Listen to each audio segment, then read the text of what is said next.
वर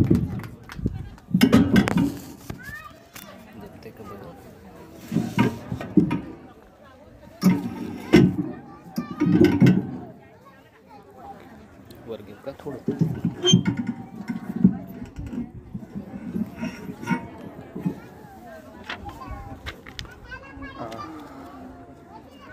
गेल्या 1 तासापासून तुम्ही बसलेले आहात असं मला वाटते आणि म्हणून एक 2 मिनिटे मी तुम्हाला थोडंसं रिलॅक्स होण्याकडं मोबाईल्स आहेत त्यांना विनंती करील की त्यांनी ते सायलेंट झोनवर ठेवावेत. बहुतेकांनी ठेवलेलेच आहेत, तरी पण ज्यांच्याकडून जे आत्ता आलेले आहेत त्यांच्याकडून राहिलेले आहेत त्यांना विनंती करेल की त्यांनी ते सायलेंट झोनवर ठेवावेत.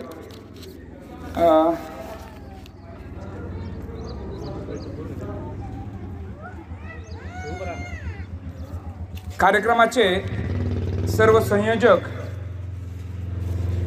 यांना मी या ठिकाणी धन्यवाद देतो.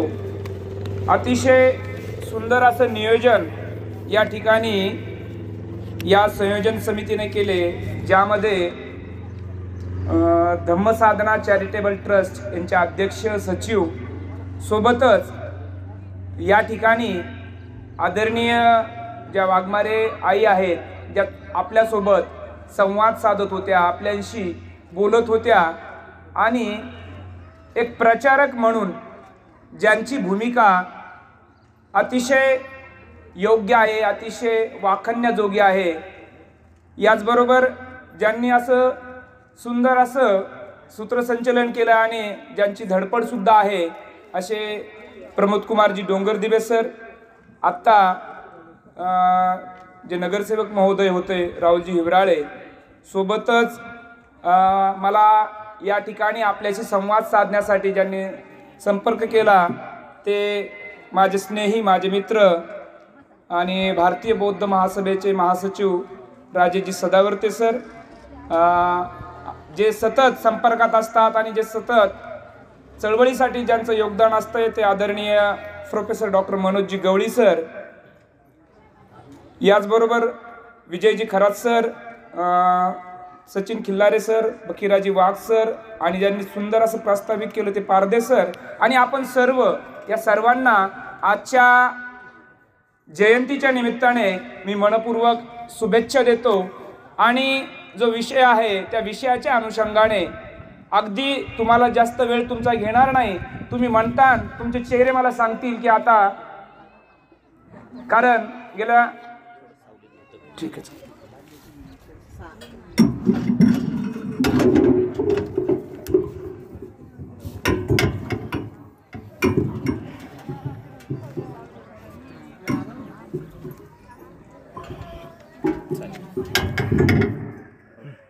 गेल्या 20 वर्षांपासून माणसांसोबत आणि माणसांमध्ये फिरून माणसांची मानसिकता चांगल्या प्रकारे लक्षात येते आणि म्हणून एक विचारांचा प्रचारक म्हणून, सरांनी जरी परिचय दिला असला तर एक विचारांचा प्रचारक म्हणून जी भूमिका आहे ती भूमिका आपल्यापर्यंत घेऊन जाण्याचा प्रयत्न या ठिकाणी करणार आहे. आणि मला विशेष आनंद या ठिकाणी हा होतोय की इथं सर्वात जास्त माझ्या माता भगिनींची उपस्थिती आहे.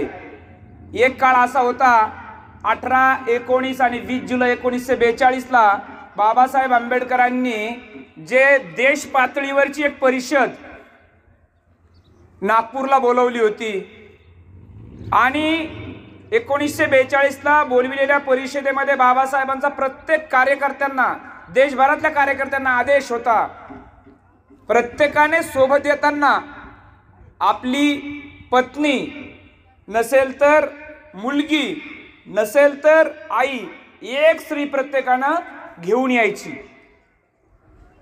50,000 पुरुष त्या परिषदेला उपस्थित होते. किती स्त्रिया यायला अपेक्षित होतं? तरी 25,000 लोकांनी बाबासाहेबांना थर्ड दिला होता. त्यावेळेस 25,000 स्त्रिया आल्या होत्या, म्हणजे 75,000 जो जमा होता त्याची ती परिषद भरली होती आणि या परिषदेचं म्हणजे 1942ला 18, 19 आणि 20 जुलै 3 दिवसाची परिषद होती. एक सत्र हे बाबासाहेबांनी विशेषतः महिलांसाठी घेतलं होतं आणि त्यावेळेस बाबासाहेबांनी महिलांनी राहावं कसं, ल्यावं कसं, बोलावं कसं, वागावं कसं, या छोट्या छोट्या गोष्टी विश्वभूषण डॉक्टर बाबासाहेब आंबेडकरांनी आमच्या त्या काळातल्या महिलांना समजावून सांगितल्या होत्या. आणि त्याचा परिणाम आहे, त्याचा पुढे परिपाक आहे की त्यावेळेस या परिषदेची 2 लोकांनी नोंद घेतली आहे इतिहासात. पहिली नोंद घेतली इंग्रजांनी. इंग्रजांचं सरकार होतं 42ला. काय केलं नोंद घेऊन? बाबासाहेब आंबेडकरांना 4 खात्याची मिनिस्ट्री, केंद्रीय मंत्रिमंडळात 4 खात्याची मिनिस्ट्री दिली. दुसरी नोंद मोहनदास करमचंद गांधी. आणि ज्यांनी 1942ला लिखित ठराव घेतला होता, दुसरं महायुद्ध चालू आहे आणि आम्ही इंग्रजांना बिनशर्त पाठिंबा देऊ, आम्ही कोणतंही आंदोलन करणार नाही, ते आज गांधींनी म्हणजे 42 जुलैच्या नंतर 9 ऑगस्ट 1942ला मुंबईच्या गवालिया टँकवरून घोषणा दिली, आंदोलन केलं. काय? डू ऑर डाय, करा किंवा अहिंसेचे पुजारी. काय म्हणतात? करा किंवा मरा. मरा ही अहिंसा होऊ शकते का ताई? 2 लोकांनी नोंद घेतली होती. आणि ज्यांना शब्द फार महत्वाचे आहेत आणि शब्द हे शस्त्र आहेत. विश्वभूषण डॉक्टर बाबासाहेब आंबेडकरांच्या संपूर्ण साहित्यामध्ये दलित हा शब्द नाहीये.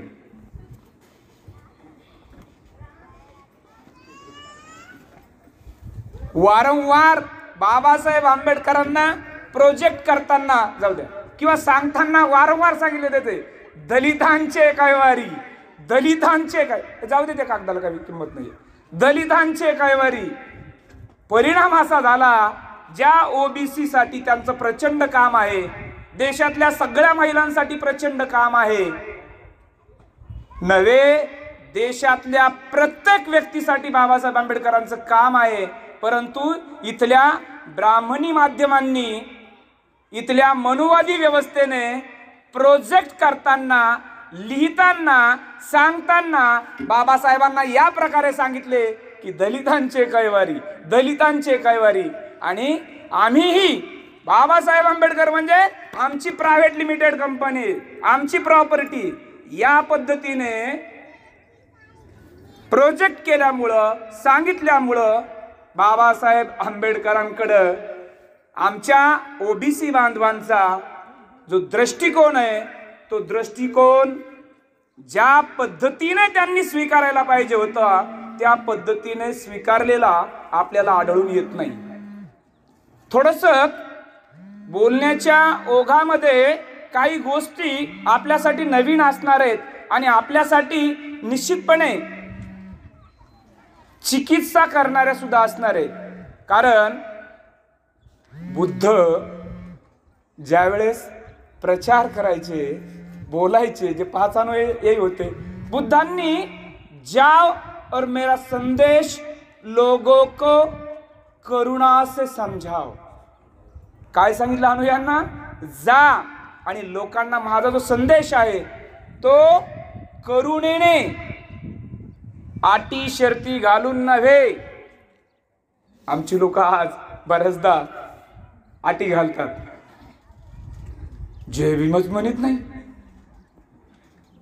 ओबीसीचा एखादा बांधव, आता मी बऱ्याच गाव खेड्यामध्ये पण फिरतो, अनेक ठिकाणी त्या गावातले सरपंच वगैरे ओबीसीचे असले तर ते जयंतीच्या कार्यक्रमाला येतात.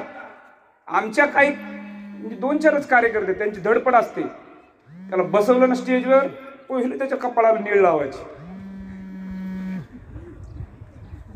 त्याला जय भीम म्हणायचं. आता त्याचा दोष नाहीये, त्याला बाबासाहेब कळाले नाही, त्याच्यामुळे तो नीळ लावताना त्याला अशा मुंग्या येतात त्याच्या अंगात. काय झालं, पण त्याला मतदान घ्यायचं असतं म्हणून तो कसं तरी बसतो, 10 ते 5 मिनिटं बसतो. नंतर आमचा त्याचा सत्कार करताना त्याला म्हणतो जय भीम. तेव्हा आपलं दचकत दचकत हो जय भीम, शिव म्हणतो जय भीम म्हणलं. अटी शर्ती हे अपेक्षित नाहीये आपल्याला.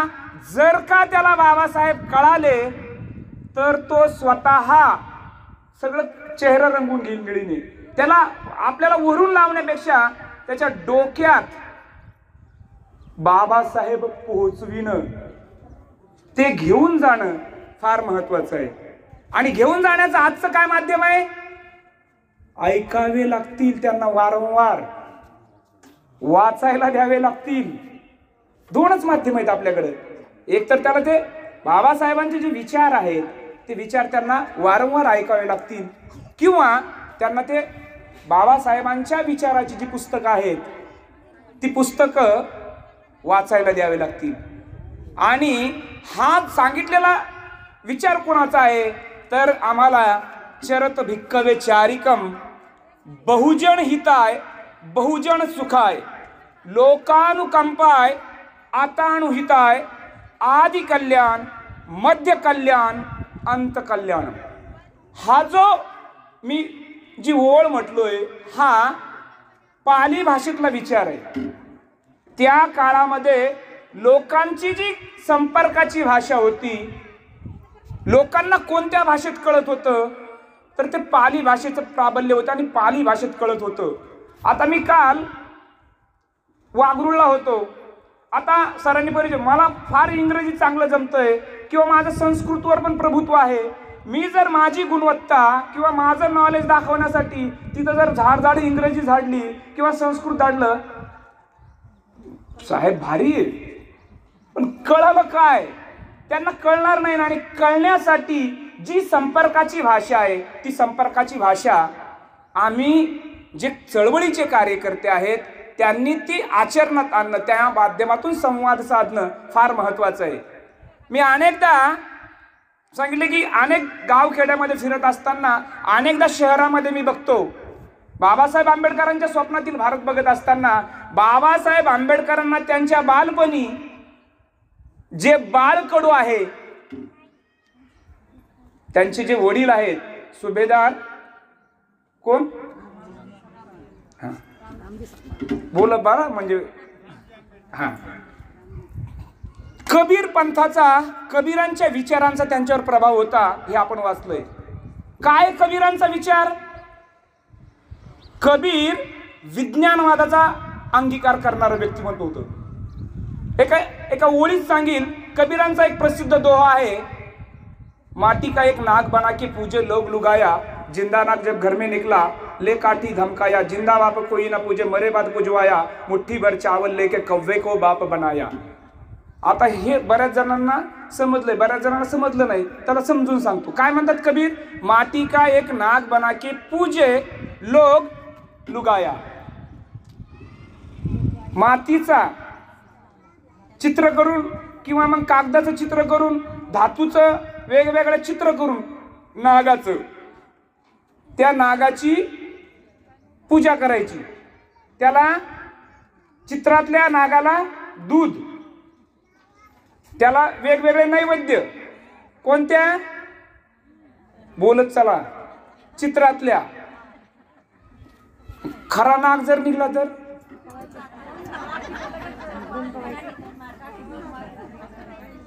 चित्रातल्या नागाची पूजा, खरा नाग निघला ले काठी धमकाया, चल काठी घे. वागण्यात कशी तफावत होते बरं काही, आपल्याकडे पण लागू आहे. मी फक्त आपल्याकडे डायरेक्ट नाही सांगत, समजदार को इशारा काफी आहे. चित्रातल्या नागाची पूजा, खरा निघला ला काठी. कबीरांना हे नाही सांगायचं, कबीरांना पुढच्या ओळी सांगायच्या, जिंदा बाप कोई ना पूजे. जिवंत आई वडिलांची कुणी सेवा करत नाही, मरे बाद पुजवाया, त्याला नंतर त्यांच्या नावाने बुंदी, वेगवेगळे पदार्थ. तिकडं जसं वैकुंठवासी केलं आमच्या लोकांनी, इकडं बौद्धवासी. पटतंय का बघा. कदाचित माझं चुकत असेल तर मला पण करेक्ट करा, समजावून सांगा. एक विद्यार्थी म्हणून, तुमचा छोटा भाऊ म्हणून. अनुकरण. बुद्ध काय म्हणतात? मैं मार्गदाता हूं, मोक्षदाता नाही. आंबेडकर कोण आहेत? समाज सुधारक नाहीयेत, समाज क्रांतिकारक आहेत. सोशल रिफॉर्म, सोशल वर्कर नाहीयेत. काय?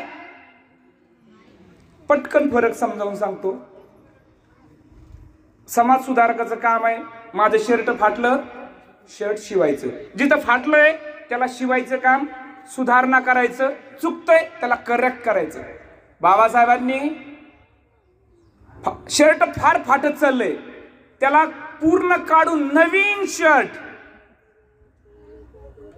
नवीन युनिफॉर्म, रिफॉर्म केला. कधी? 14 ऑक्टोबर 1956. सगळं गेलं आपलं त्यातलं. तरी बी आमच्या, तुम्हाला नावच सांगतो, विस्तार प्राध्यापक होते पडगण सर, जालना शहरामध्ये. त्यांची मुलगी आहे, तिचे मिस्टर शिक्षक आहेत. माझ्या मुलाला मागच्या महिन्यामध्ये त्यांनी मुंजे जेवायला बोलवलं. टोप्या घिप्या दिल्या, 1-1 रुपया बी दिला. म्हणलं कुठे गेलता रे? सरचं तिकडचं आडनाव नाही सांगत, तुम्ही लगेच मागं लागता त्यांच्या. सरांचा काय दोष नव्हता, ते बिचारे शाळेत गेले होते. इकडे ताईनीच कार्यक्रम केला, मुंजे जेव घातले. तुम्ही नसते ना घाला, चोरून मोरून वगैरे असं काही. आमच्याकडे तिकडे त्या घनसांगीला सकलादी बाबा आहे, आमच्या गावातली बी जाते तिथं. कशाला? कंदुऱ्या. आता मी काही ठिकाणी बघतो, परत घ्यायची तिला रुपये चिटकाचा. सकून पाहिलं आणि तुला आडावरच्या आसरा निघल्या. आपण प्रॉपर शहरातले नाहीत, आपण आपल्या गाव खेड्यातून आलो. आपण आपल्या ठिकाणी हे चित्र बघितलंय. आपलं प्रचारक म्हणून काय काम आहे? आपल्या काही बहिणी, आपल्या म्हणजे माहेरचं असं सासरचं जे करतात ना, त्यांना याच्यातून बाहेर पाडणं, त्याच्यातून त्यांना बाहेर काढणं. आणि बाहेर काढण्यासाठी आपल्याकडे काय शस्त्र आहे? तर आपली जी वाणी आहे, ती वाणी त्यांच्यावरती खर्च करणं, त्यांना वारंवार समजावून सांगणं. ते पहिल्यांदाच समजावून सांगितल्यावर ऐकणार नाहीयेत. म्हणून आपलं कर्तव्य आहे की ज्या चुकीच्या गोष्टी घडतात त्याच्यातून त्यांना बाहेर काढून, त्यांना समजावून सांगून की आपण 14 ऑक्टोबर 1956ला जो बौद्ध धम्म स्वीकारलाय, त्यानंतर आपल्या सगळ्या गोष्टी ज्या आता वाघमारे आजीना तुमचं प्रबोधन करून वारंवार सांगून या गोष्टीतून तुम्हाला बाहेर काढण्याचा प्रयत्न केला. बऱ्याच वेळेस आम्ही आजही मूर्तीपूजेच्या भानगडीमध्ये, पुन्हा एक उदाहरण सांगतो. उघडे म्हणून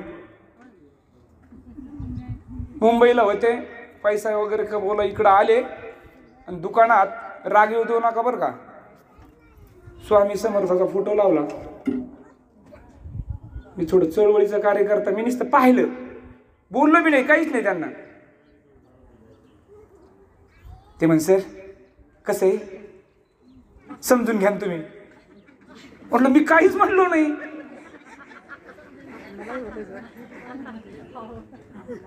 मला आनंद याच्यात आहे की त्यांना कुठंतरी हे लक्षात आलं की कुठंतरी चुकतंय आपलं, काहीतरी आपण चुकीचं करतोय. ठीक आहे, करेक्शन होईल. मला अपेक्षा बी नाही की त्यांनी लगेच ते काढून टाकावं, परंतु त्यांना जाणीव जी झालेली आहे, ही जाणीव महत्वाची आहे. आपले बी जर घरात किचनच्या तिथं असेल, अर्धा घंटा आंघोळी घालते, इकडं मुलगा म्हणतोय की मम्मी थांब पूजा चालू आहे. म्हणजे इथं बघा, बुद्ध सांगतात की मी देव नाहीये. बाबासाहेब सांगतात ज्या गोष्टी, आणि आमचं काय एक सोपं उदाहरण सांगतो, चालू द्यायचं ना. 14 ऑक्टोबर 1956 ची तयारी चालू आहे काका, आणि दीक्षा म्हणजे 5 लाख अनुयायी दीक्षा घेतली ही आपल्याला सगळ्यांना ज्ञात आहे. त्याच्या 2-4 दिवस अगोदर दीक्षाभूमीवरती बाबासाहेब तयारी बघत आहेत सगळी, आणि एक वर्तमानपत्र वाचत बसले होते.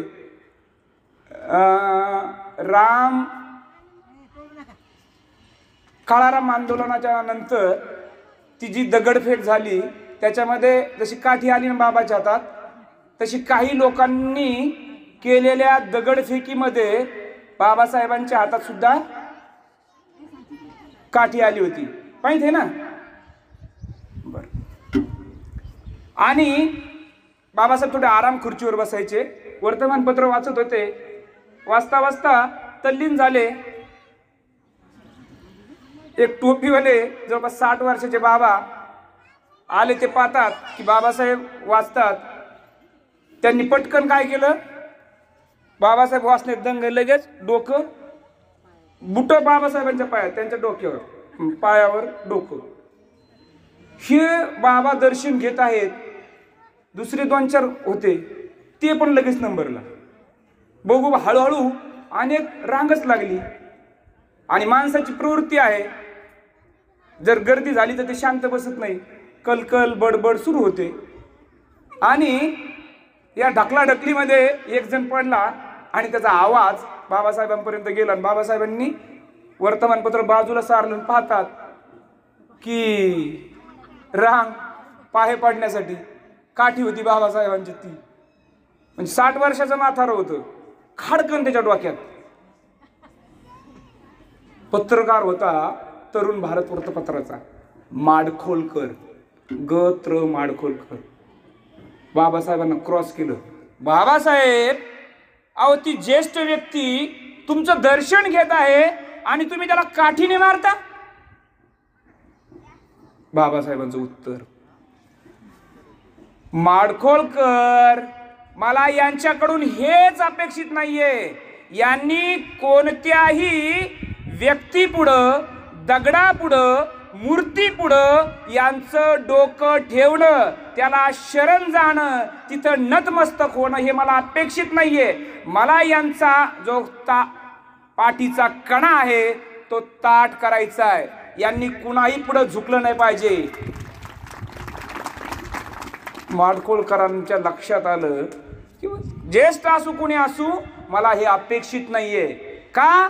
यांनी कुणाही पुढे झुकलं नाही पाहिजे. आणि कुणाही पुढे न झुकण्यासाठी जो बाबासाहेबांनी दिलेला विचार आहे तो विचार आम्हाला अंगीकारावा लागेल.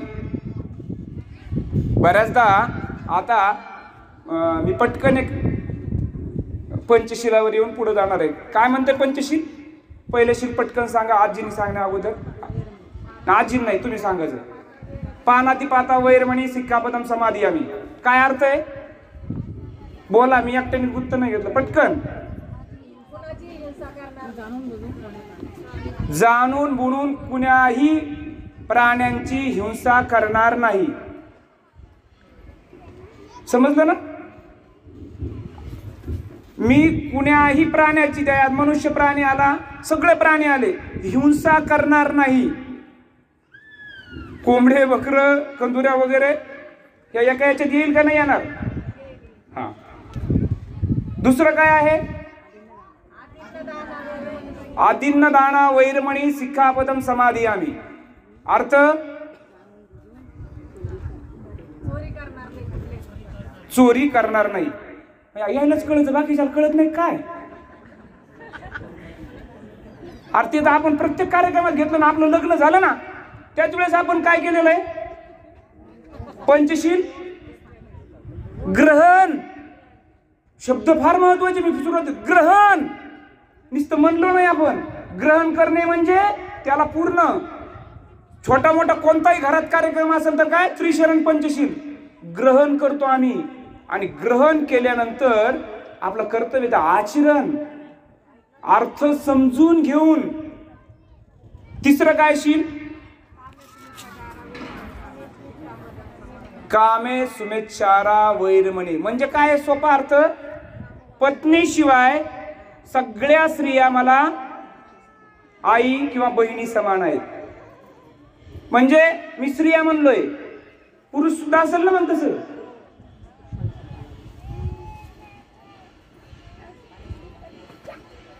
म्हणजे थोडा वेळ घेतोय मुद्दाम थोडस विचार करायला. चारित्र्य संपन्नता, बाबासाहेब आंबेडकरांच्या अनुयायी. पत्नीशिवाय इतर स्त्रिया सगळ्या कोण आहेत माझ्यासाठी? एकतर बहीण, एकतर आई. पुरुष सुद्धा पतीशिवाय इतर सर्व पुरुष बंधू किंवा वडिलांच्या समान आहेत. विचार करावा लागणार आहे, आचरणच चेक करावं लागणार. चौथं, मुसावादा वैरमणी सिक्खापदम समादियामी. काय अर्थ आहे मागच्या? मी खोटे बोलणार नाही. ठवा छातीवर हात.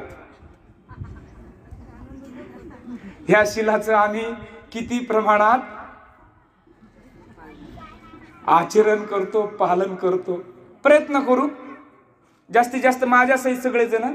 आणि नंतरचा आहे सुरा मेरा मज्ज पमाद ठाणा वैरमणी सिक्खापदम समादियामी. म्हणजे सगळे. तंबाखू येते का त्याच्यात आजी? नाही नाही नाही नाही, अहो मी तुम्हाला, तुम्ही नाही, येते का तंबाखू? येते का त्याच्यात? हा,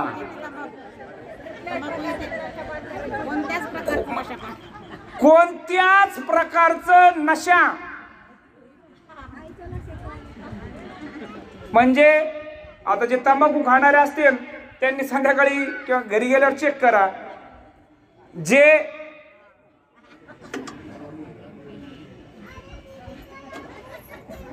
मी माझ्या पदरचं काहीच नाही सांगत, ज्या डॉक्टर बाबासाहेब आंबेडकरांचे आम्ही अनुयायी आहेत, जे इंग्लंडमध्ये होते, ज्या देशामध्ये प्रचंड शीतलता आहे, थंडावा आहे, त्या ठिकाणी महिला सुद्धा दारू पिणं त्या देशाची संस्कृती आहे.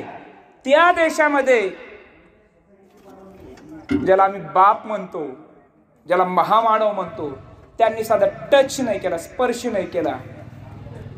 अनेकदा आमचे अनेक अधिकारी वेगवेगळ्या कार्यालयातले, काही पदाधिकारी संध्याकाळी बारवर बसतात. बसताना अरे यार कलेक्शन किती झाले संध्याकाळपर्यंत, कांबळेला कसं फसविलं, त्याच्याकडून कसे काढले, येडेकून कसे काढले. मग हिशोब होऊन बसले की समोरासमोर ग्लास, ग्लासला टच. टच करताना काय म्हणतात माहितीये का? काय चिअर्स नाही म्हणत, हे जय भीम.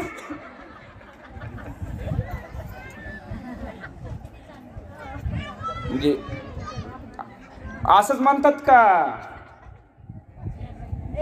बरं आहे, काही नाही म्हणत, चांगलंय. मी सांगितलं की मी 22 वर्षापासून समाजामध्ये गावखेड्यामध्ये फिरतो आणि हे सगळं चित्र बघितलंय. आणि आम्हाला, मी पटकन मूळ विषयावरती येतो, की वर्तनात पंचशिलाचं जरी आचरण केलं ना तर आमचं जे जीवन आहे, आमचं जे लाईफ आहे ते सार्थक झालंय. आणि 3च गोष्टी सांगितल्या, त्या 3 गोष्टीचा अर्थ सांगणार आहे. बुद्धम शरणम गच्छामी. काय बुद्ध म्हणजे? बुद्ध म्हणजे आहे नेतृत्व.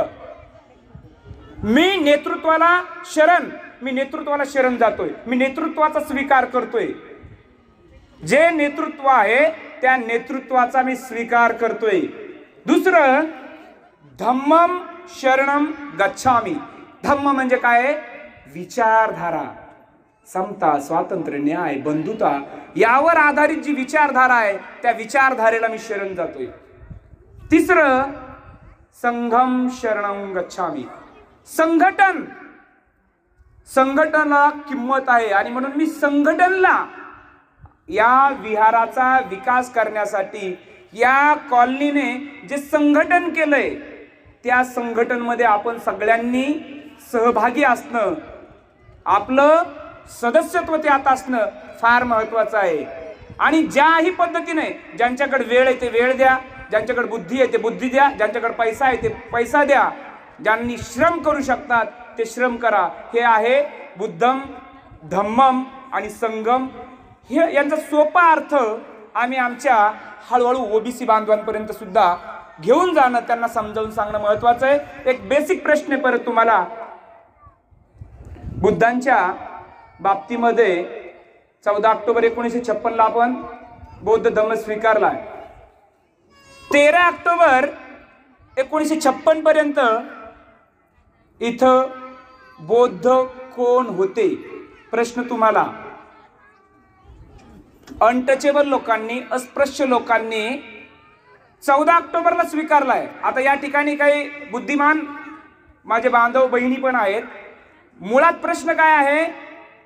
14 ऑक्टोबरला स्वीकारलाय, मग 13 ऑक्टोबर पर्यंत कोण होते याचं जर आम्ही सर्च केलं, शोध घेतला, तर आमच्या सहजपणे लक्षात येतं इथले जे ओबीसी बांधव आहेत ते होते इथल्या बौद्ध धम्माचे, बौद्ध विचारांचे अनुयायी. जर इतिहास शोधून जर पटकन बघितलं, जर आम्ही बुद्धांची जात शोधायचा प्रयत्न केला, थोडी जातीची मानसिकता आमच्या डोक्यात खूप आहे, पोट जातीची पण आहे. आम्ही आता जरी इथं बसलेलो असलो आणि असं म्हणत जरी असलो तर आम्ही बौद्ध झालोय. आंदवन आणि सिंधवन काय दुसऱ्याच एक काय आहे का नाही? मागच्या वर्षी परभणीचे माझे एक मित्र आहेत, नाथ भजन, त्यांनी रिटायर्ड शिक्षक आहेत, चळवळीचे आहेत, त्यांनी एक सोयरीक जमवण्याचा प्रयत्न केला. इकडून निरोप आला, सर ते आमचे पाहुणे लागत नाही. उदाहरण म्हणून यांचं नाव घेतो, रागी देऊ नका. सदावर्ते होते आणि तिकडचे कांबळे होते. अरे त्यांनी सर्टिफिकेट वर का सर्टिफिकेट मागवले, पाहुणे कसे नाहीत? नाही ना सर, सोयरी नाही लागत ते. सरच्या नंतर लक्षात आलं की हे आणखी पोट जातीत गुंतलेले आहेत.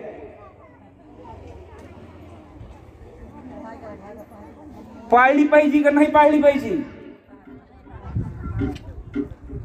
पाहतो कोण?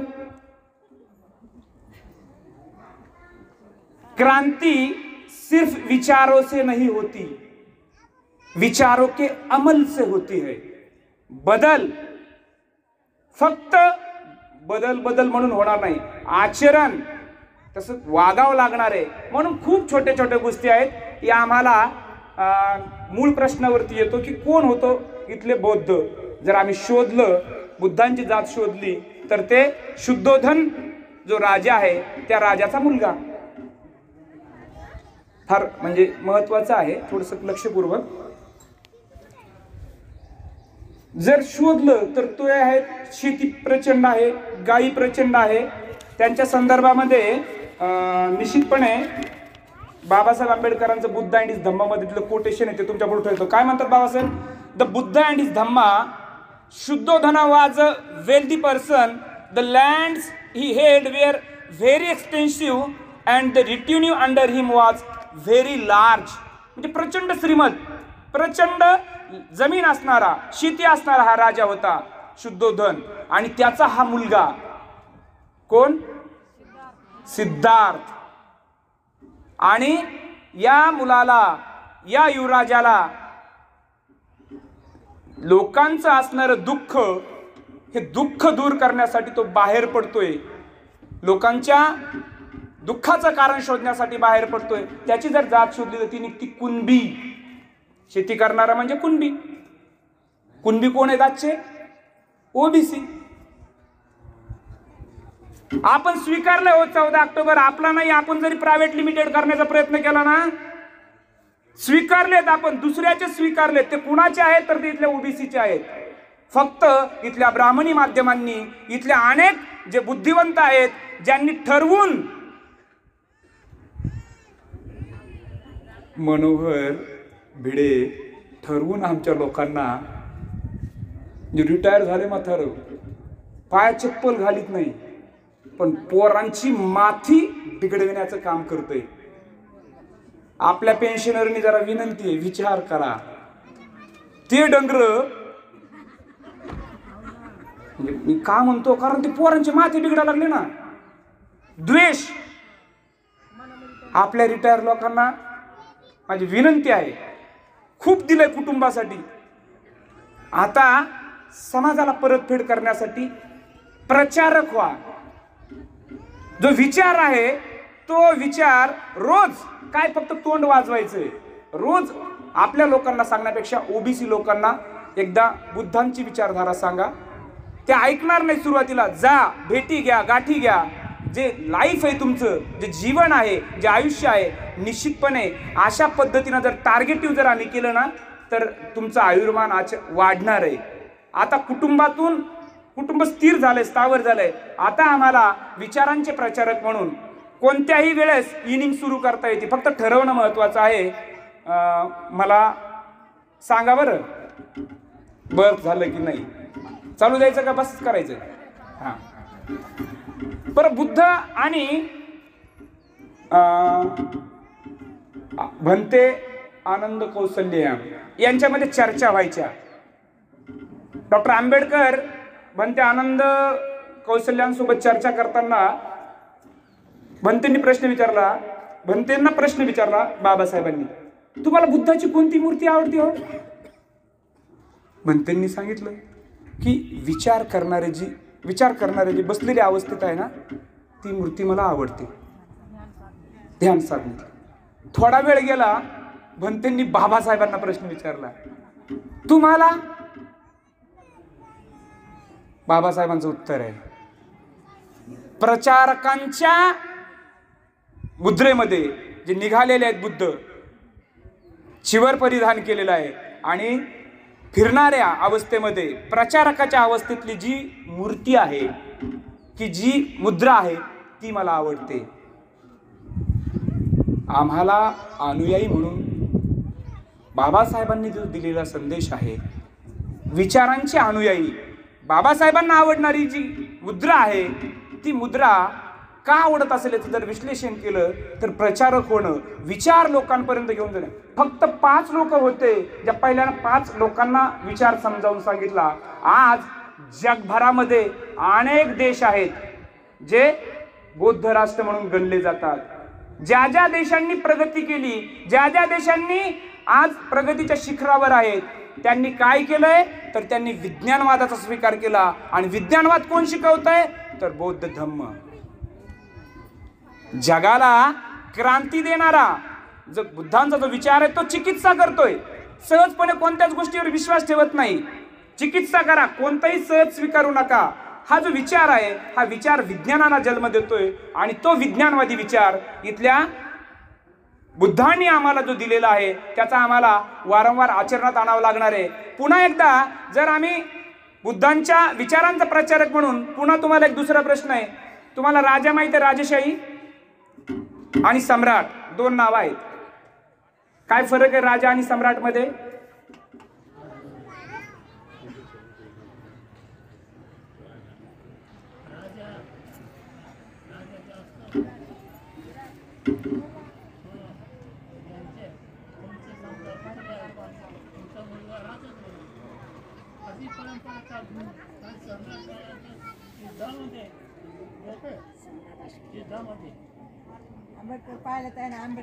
बर बर, धन्यवाद.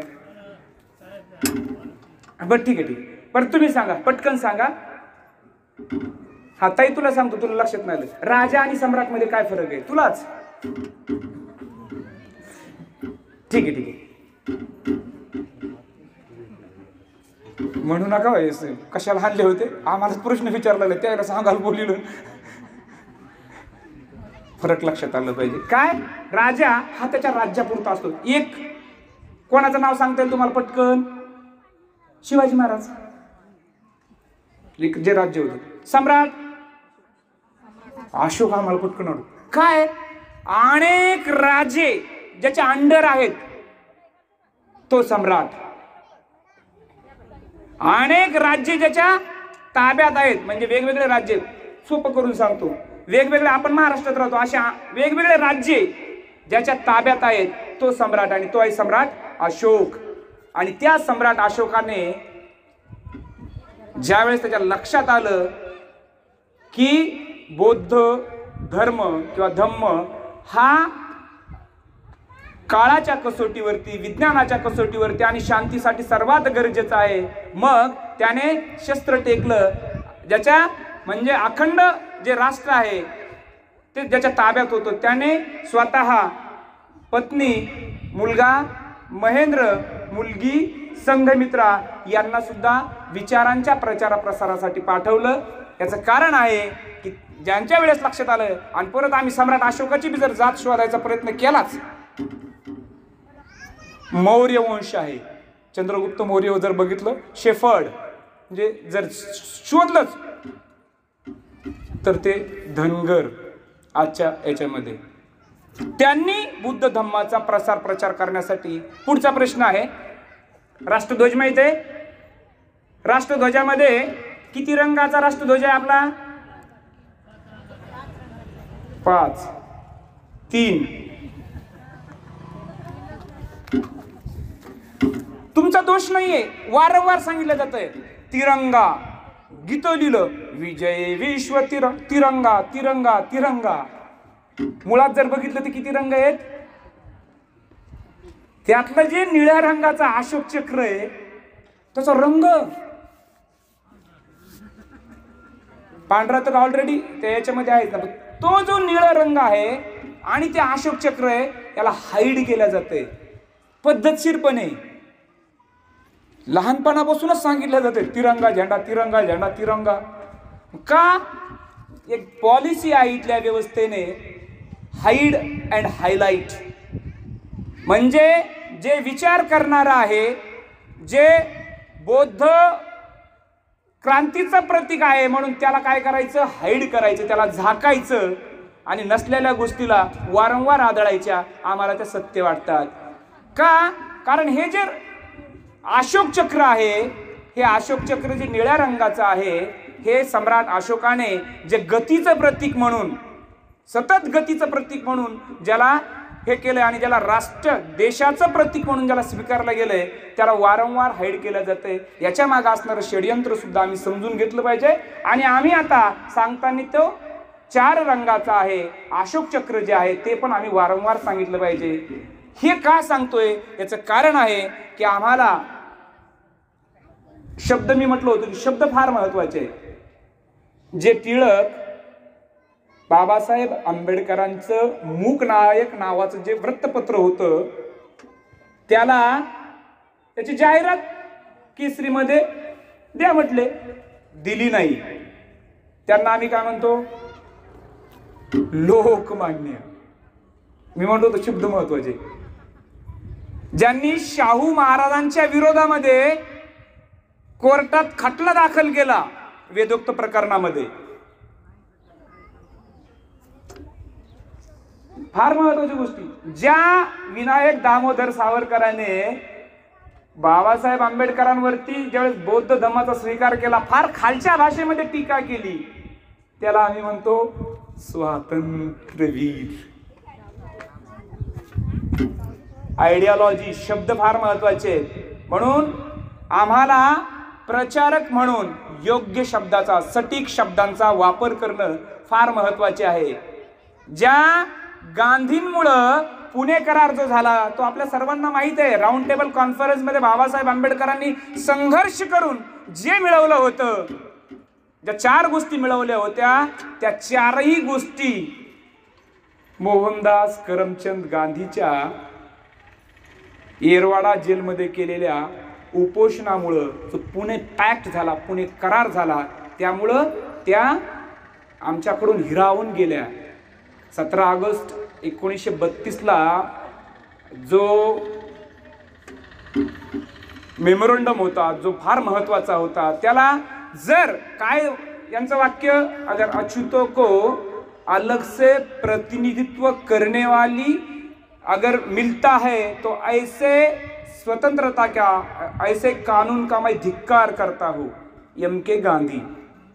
आणि म्हणून आम्हाला आयडियोलॉजीच्या संदर्भाने ज्या काही महत्त्वाच्या गोष्टी आहेत त्या या ठिकाणी समजावून घेऊन पुढे आम्हाला जावं लागणार आहे. बुद्ध धम्माचा प्रचार करत असताना जे 8 महिने प्रचार, 4 महिने सिंहावलोकन, काय केलंय, प्लॅनिंग फार महत्वाचं आहे. त्या प्लॅनिंगचं इम्प्लिमेंटेशन जे काय होतंय, वास, कोणता वास, वर्षावास किती महिने असतो, 3 महिने आणि 9 महिने. म्हणजे कारण आहे जे बौद्ध भिक्खू आहेत त्यांनी अभ्यास करणं, चर्चा करणं, संवाद करणं आणि 9 महिने प्रचार करायचा. प्रचारामध्ये ज्या ज्या गोष्टी येतील, काय काय कमतरता आहेत, काय काय प्रॉब्लेम आहेत, त्याचं सोल्युशन हे 3 महिन्याच्या वर्षावासामध्ये त्या ठिकाणी अध्ययन करणं, अभ्यास करणं आणि त्याच्या माध्यमातून ते मांडणं हे फार महत्त्वाचं आहे.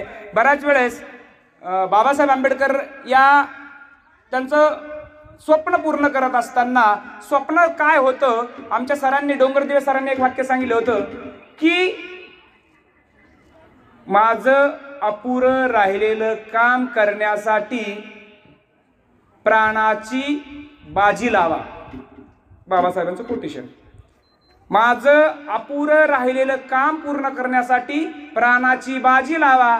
प्रसंगी म्हणजे याचा दुसरा अर्थ आहे जीव सुद्धा द्यायला. त्यांचंच एक वाक्य आहे, जर मी माझं काम पूर्ण करून शकलो नाही तर मी गोळी मारून घेईन. बरोबर आहे ना.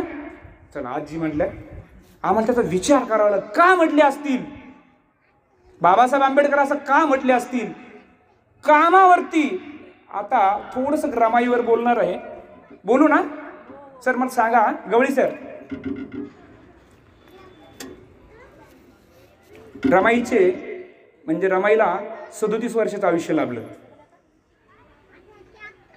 27 वर्षाचा संसार आहे बाबासाहेबांसोबत. 27 वर्षाच्या संसारामध्ये ज्या माऊलीने प्रचंड संघर्ष केलाय, स्वाभिमान काय असावा. आमच्या महिला बहिणींनी एकदा रमाईकडं, तिच्या चरित्राकडे पाहणं फार गरजेचं आहे. आणि आज आम्ही रमाईला विसरलो असं दिसतंय आम्हाला. मी बोलतोय ना त्याला पुरावा आहे. दीक्षाभूमीला गेले तुम्ही, बाबासाहेबांचे बरेच, बाबासाहेबांच्या सोबत रमाईचा एखादा फोटो आहे तिथं?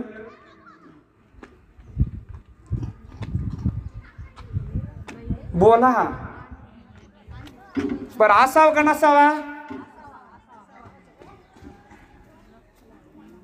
मी जेवण होती तर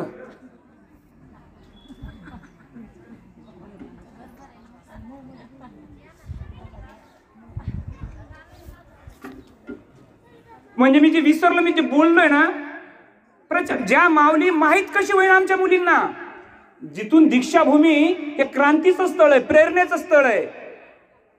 आणि रमाईचा संघर्ष माहीत होण्यासाठी, रमाई माहीत होण्यासाठी तिथे प्रतिमा तर लागेल.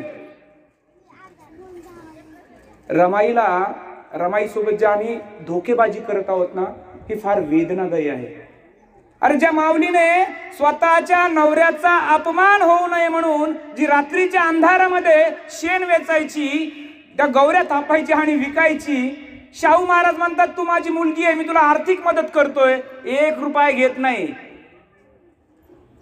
बॅरिस्टर होऊन बाबासाहेब परत येतात, त्यावेळेस बाबासाहेबांना पाहायला आपण गेलं पाहिजे, स्वागताला गेलं पाहिजे. घरात साडी नाहीये. आपल्याला माहित आहे किती ठिगळाची 2 पदराची वगैरे होती. काय होतं? अरे जे शाहू महाराज, छत्रपतींचा वारसा असणारे राजे, बाबासाहेबांना भेटण्यासाठी बोलवीत नाहीत, कौतुक करण्यासाठी डायरेक्ट घरी येतात मुंबईतल्या डबक चाळीमध्ये. भेटल्यावर बाबासाहेब म्हणतात, विचारात नोकरी तो वर बाबासाहेब शाहू महाराज आले, शाहू महाराज आले.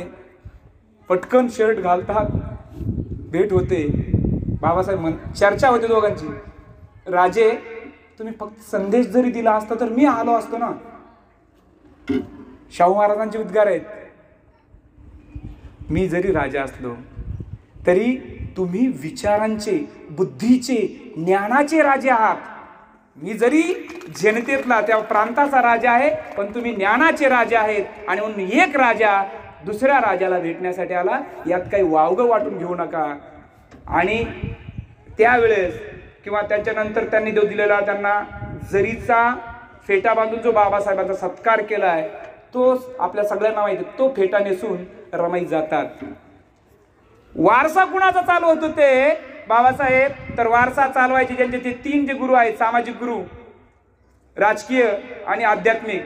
त्या सामाजिक गुरुमध्ये ज्या महात्मा फुलेंना, म्हणजे महात्मा फुलेंनी जो किस्सा दिला होता, महात्मा फुलेंची आणि बाबासाहेब आंबेडकरांची भेट नाहीये. 28 नोव्हेंबर 1890 त्यांचं निधन, 14 एप्रिल 1891 यांचा जन्म. तरी विचारांचे अनुयायी, कसं जातीचं जे समीकरण आहे, आमच्या ज्येष्ठांनी किंवा आमच्या महिलांनी काय समजावून सांगायचं लोकांना की इथं छत्रपती घराण्यातल्या महाराज सयाजीराव गायकवाडांनी बाबासाहेब आंबेडकरांना 1 नाही 2 नाही 3 वेळेस स्कॉलरशिप दिली. कशासाठी? शिक्षणासाठी. त्यांच्या जातीचा जर विचार केला तर ते मराठा आहेत. बाबासाहेब आंबेडकर ज्यावेळेस मॅट्रिकची परीक्षा उत्तीर्ण झाले त्यावेळेस बाबासाहेब आंबेडकरांना बुद्ध चरित्र जे स्वतः लिहिलेले भेट देणारे ते आहेत केळुस्कर गुरुजी. केळुस्कर गुरुजीचं आडनाव आहे कदम आणि ते आहेत कोकणातले, त्यांची जात आहे मराठा. कुणावर पुस्तक लिहिलंय? तथागत बुद्धावर. भेट कुणाला दिलंय? बाबासाहेब आंबेडकरांना. कधी? 1916ला. 56ला स्वीकारलाय. 30 वर्षाचा म्हणजे 40 वर्षाचा कालावधी गेलाय ना मध्ये. आणि म्हणजे कोण होतं याचा पुरावा आम्हाला हे सांगावं लागणार. आणि त्या ठिकाणी 1916ला बाबासाहेब आंबेडकरांच्या सामाजिक जीवनाची एंट्री होत असताना पी बाळू हा जो क्रिकेटपटू होता त्याच्या सत्काराचा कार्यक्रम आयोजित केला आणि त्या सत्काराच्या कार्यक्रमाचं अध्यक्षस्थान बाबासाहेब आंबेडकरांना दिलं.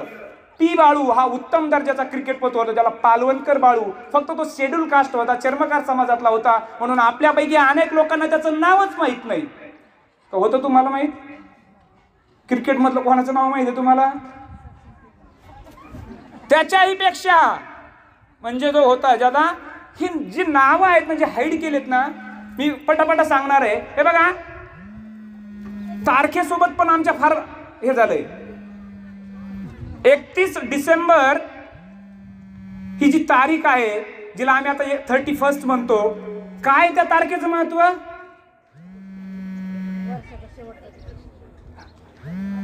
1818 आठवा भीमा कोरेगाव. 31ला कसं हाईड केलंय? आता जसे म्हणले वर्षाची शेवट, आमच्या लोकांची प्लॅनिंग 31 आहे, कुठं बसायचं. बाबासाहेबांचे अनुयायी, बाबासाहेब आंबेडकर जगभरात कुठेही असले, 31 डिसेंबरच्या रात्री ज्या 500 शूरवीरांनी 28,000 पेशव्यांना कापले, महार बटालियन होती. आमचं जे रक्त आहे ना, शूरवीरांचं रक्त आहे. आम्हाला ते 31च्या नादामध्ये टंग होऊन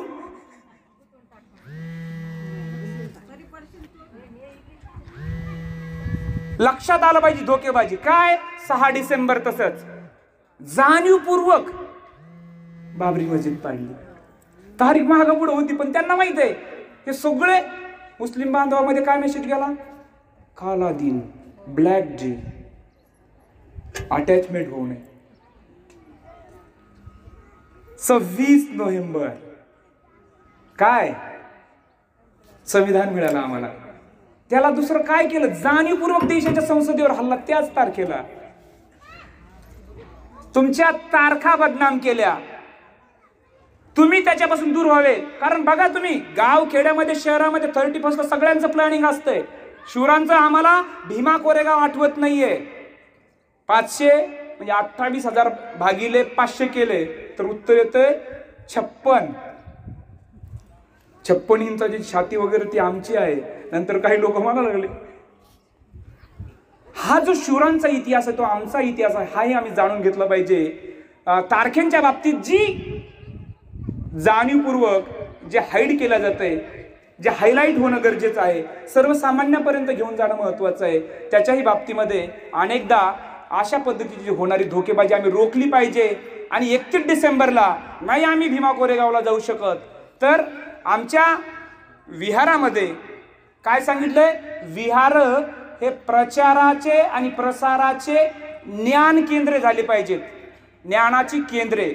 मला अभिमान वाटतोय, मला आनंद वाटतोय की आपल्या विहारामध्ये ही परंपरा सुरुवात झालेली आहे. चांगल्या प्रकारे त्याला तुम्ही ती पुढे नेत आहेत. मी फक्त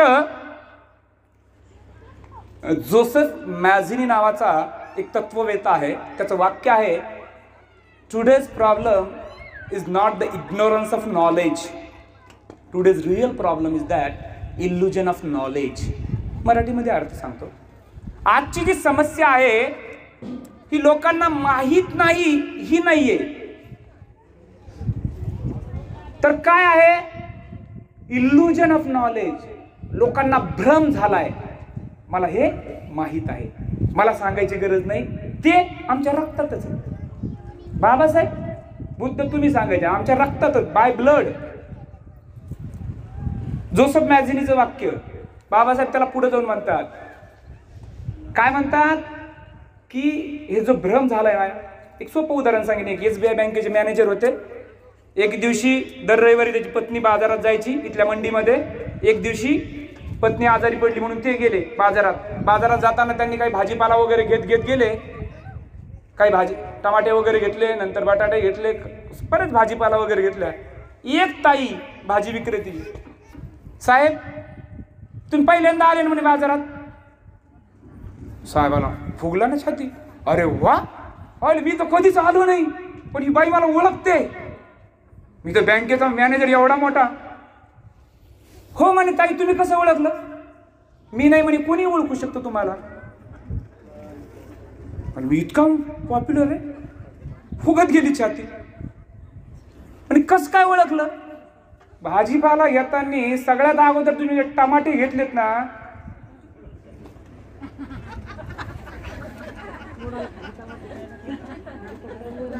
इल्युजन ऑफ नॉलेज, भ्रम. साहेबाला भ्रम. अरे फार छोटी गोष्ट आहे का नाही. आम्हाला पुन्हा एकदा एक जोसेफ मॅझिनीचं पुन्हा एक वाक्य, त्याच्यावरती 2च मिनिटं बोलेल, की तुम्ही you can kill a person, you can not kill his ideology. तुम्ही एखाद्या व्यक्तीला मारू शकता, त्याच्या विचाराला मारू शकत नाही. आपला विषय आहे, तुम्ही एखाद्या व्यक्तीला मारू शकता, त्याच्या विचाराला मारू शकत नाही. बाबासाहेबांचं पुन्हा त्याला करेक्शन आहे, त्या विचारांमध्ये भेसळ करून त्या विचारधारेला तुम्ही मारू शकता. तुम्हाला सोपं उदाहरण समजण्यासाठी, दाभोळकर मारले ना. आता बुद्धांची जी विचारधारा आहे तिला कसं मारलं ते सांगणार आहे. अनटचेबल लोकांनी, अस्पृश्य लोकांनी क्रांतीचा धम्म स्वीकारला, इथल्या माध्यमांनी त्या धम्माला अनटचेबल करून टाकलं. ते बुद्ध आहेत.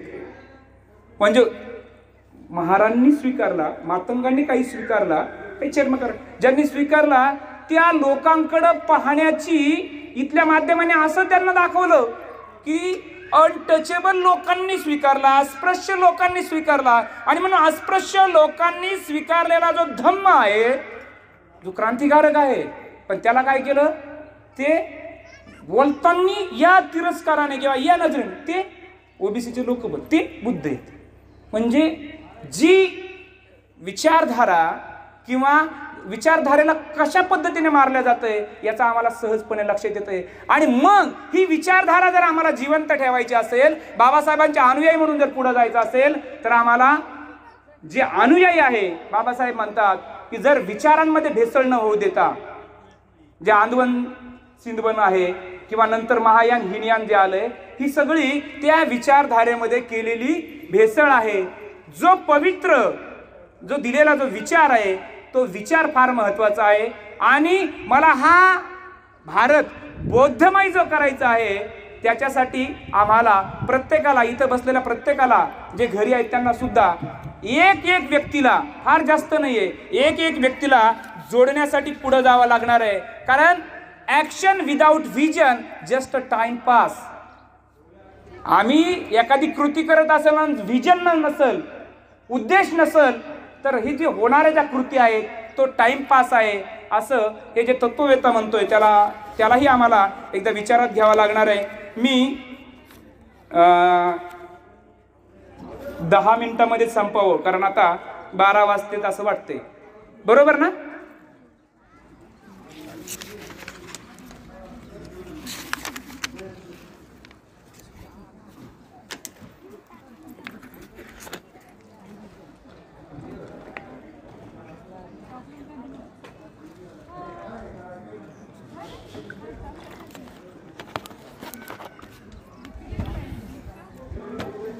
पहिल्यानी जर लेकरू रडा लागलं, समजा आजी वगैरे यांच्या काळामध्ये लेकरू रडा लागलं, काय करायचं त्याला? सुनाला म्हणायचं, ए त्याला जवळ घे, त्याला पाज. आता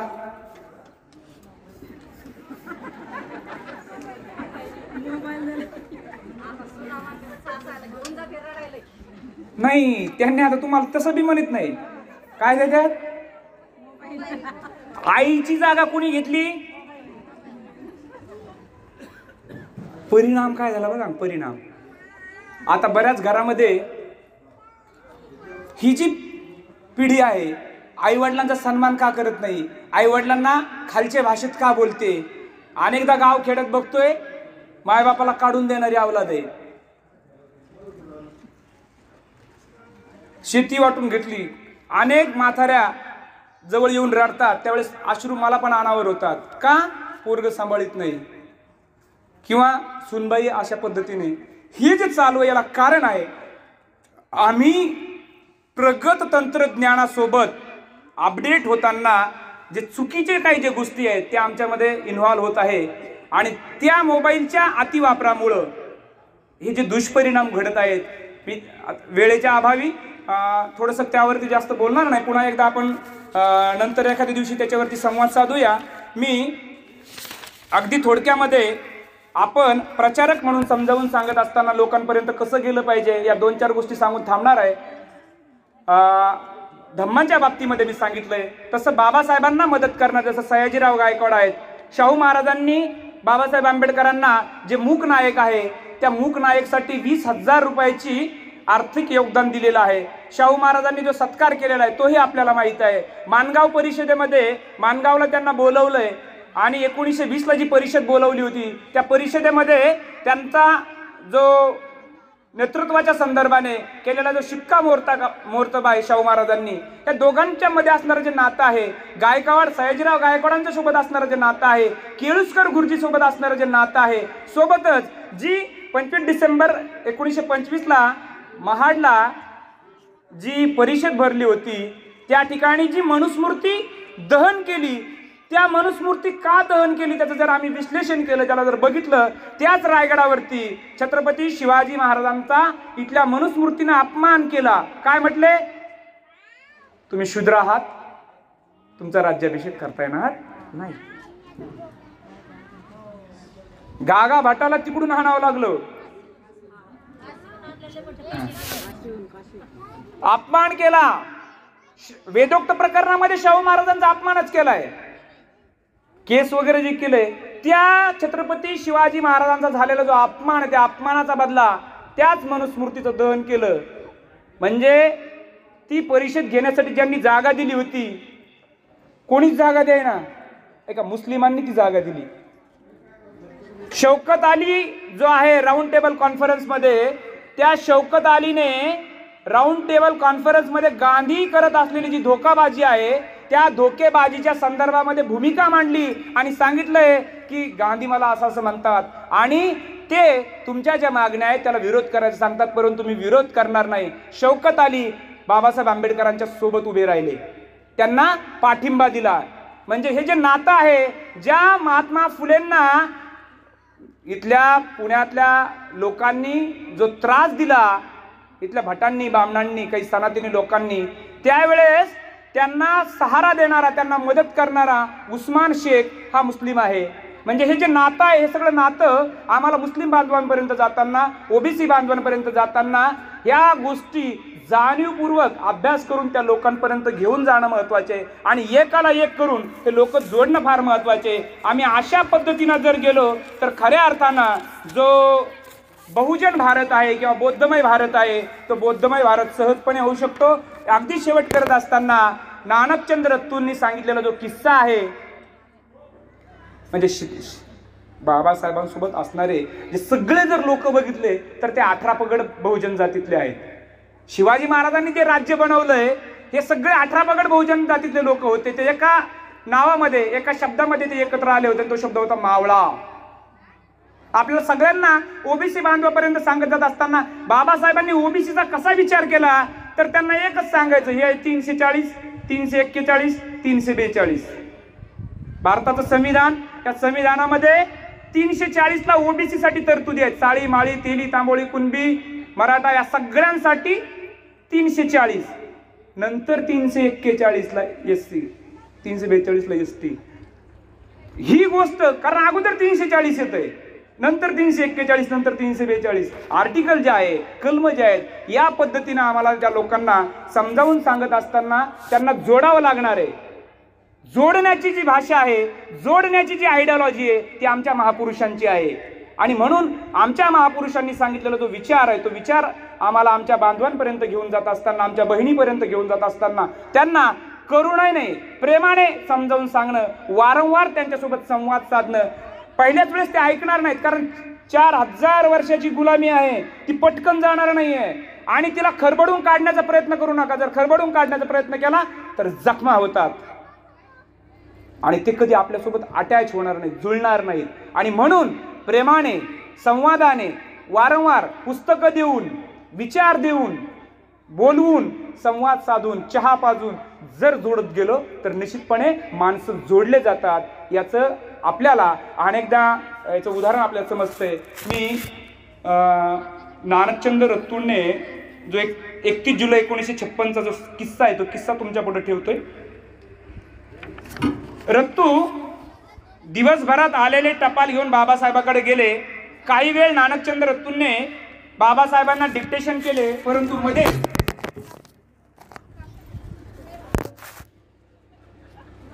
त्यांना झोप लागल्यामुळे थोड्या वेळाने त्यांना जाग आली. रत्तूंनी त्यांना वाचून दाखवले व बाबासाहेब रत्तूच्या खांद्यावर झोपले. त्यांच्या हातातले पुस्तक बाजूला पडले. काही वेळ ते शांत राहिले काही बोलले नाहीत. त्यामुळे नानकचंद रत्तू घाबरून गेले. त्यांच्या जवळ गेले त्यांच्या पायाला त्यांनी मसाज केले.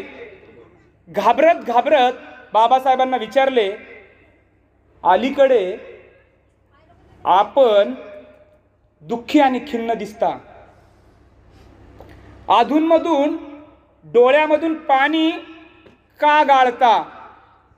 2 प्रश्न विचारले की तुम्ही खिन्न दिसता आणि अधूनमधून तुम्ही डोळ्यातून पाणी का गाळता. नानकचंदू प्रश्न तर केला पण नंतर घाबरले.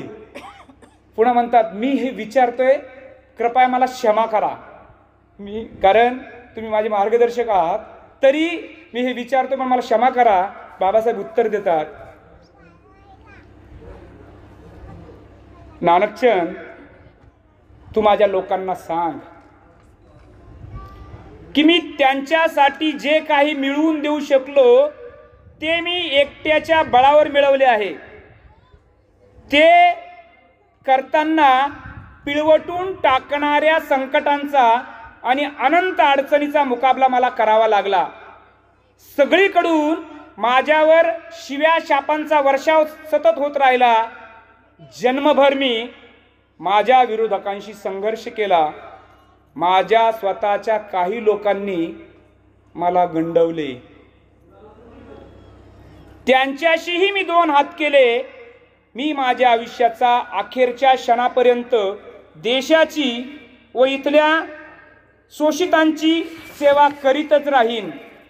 जर माझे लोक माझे सहकारी हा काफला पुढे नेण्यास असमर्थ ठरलेच तर तो किमान आज जिथे आहे तिथे तरी त्यांनी राहू द्यावे. कोणत्याही परिस्थितीत त्यांनी या काफल्याला परत फिरू देऊ नये हा माझा संदेश आहे, बहुधा हा शेवटचा संदेश आहे. मी तो अत्यंत गंभीरपणे देत आहे आणि या गांभीर्याला नजरेआड केले जाणार नाही अशी मला खात्री वाटते. जा आणि सांग त्यांना, जा आणि सांग त्यांना, जा आणि सांग त्यांना. अशा प्रकारचा डॉक्टर बाबासाहेब आंबेडकरांचा जो संदेश आहे तो संदेश डॉक्टर आंबेडकरांच्या अनुयायांनी लक्षात ठेवून तशा पद्धतीने वाटचाल करायला हवी. अशा पद्धतीची जर वाटचाल आम्ही केली तर खऱ्या अर्थानं आम्ही जी आजची जयंती आहे ही जयंती साजरी केली असं म्हणता येईल. बाबासाहेब जे आम्ही त्यांना त्यांचं गुणगान गात असताना सांगतो की बाबासाहेबांकडे किती पुस्तकं होते? 50,000. वाचन किती केलं होतं पैकी? 30,000.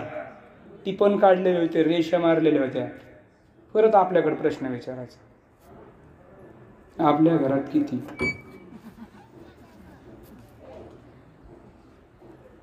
वाचले किती? प्रश्न मग आपल्यासाठी बी लागू होतो ना.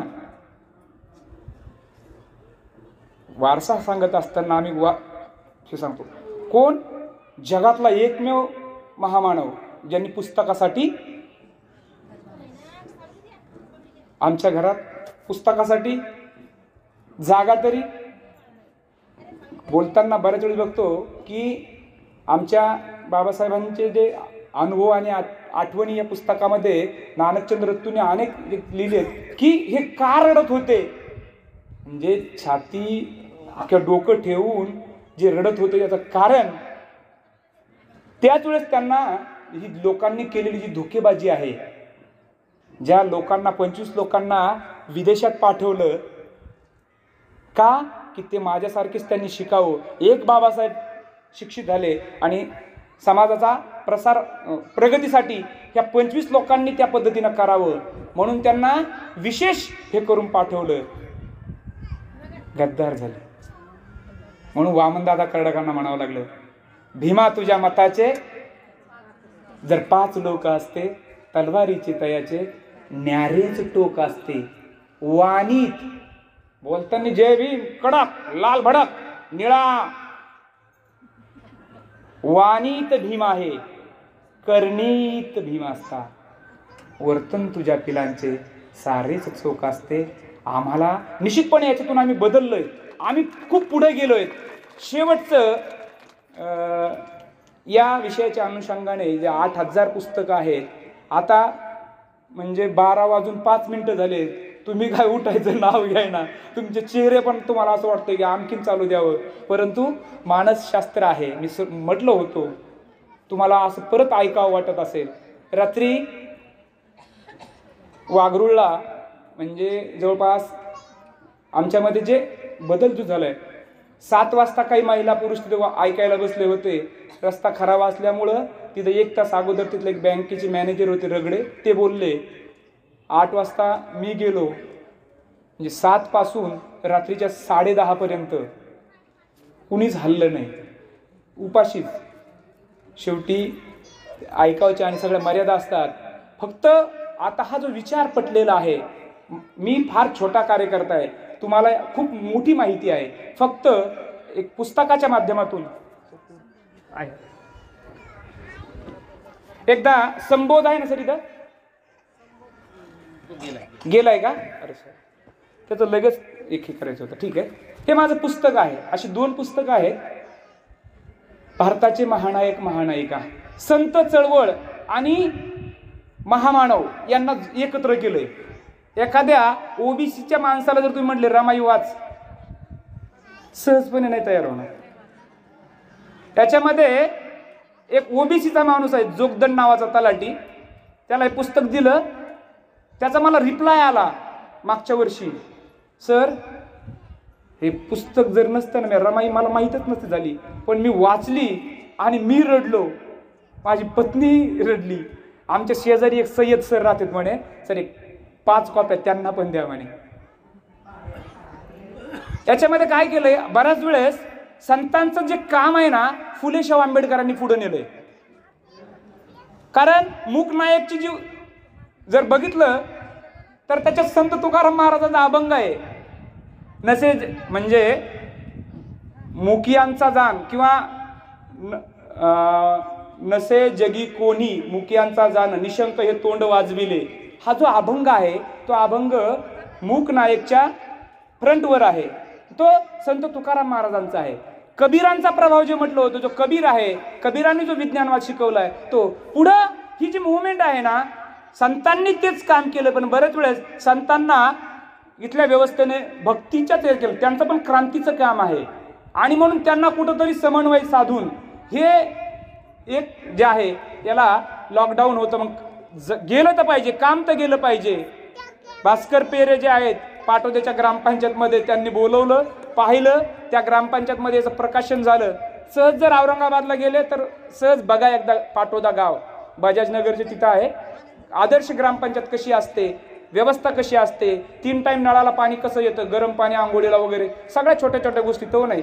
आणि तिथं प्रकाशन झाल्यानंतर याच्या 2 आवृत्त्या संपून 3री आवृत्ती आता संपण्याच्या मार्गावरती आहे.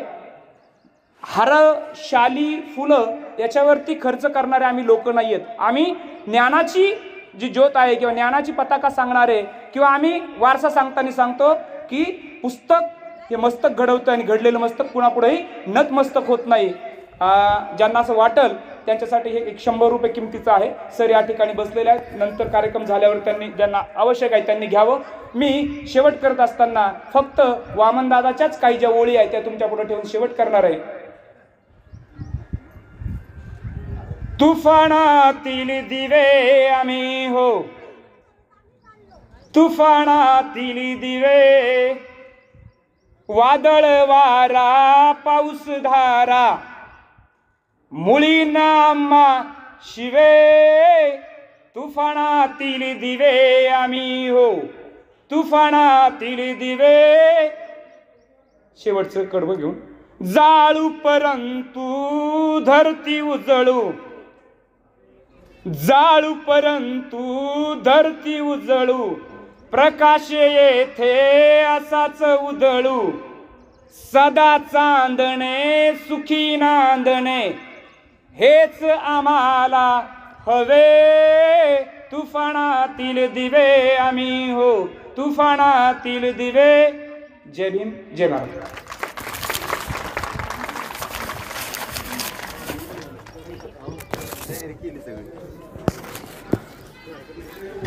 धन्यवाद सर. डॉक्टर बाबासाहेब आंबेडकर नाव जरी घेतलं तरी किती वेळ ऐकत बसतो.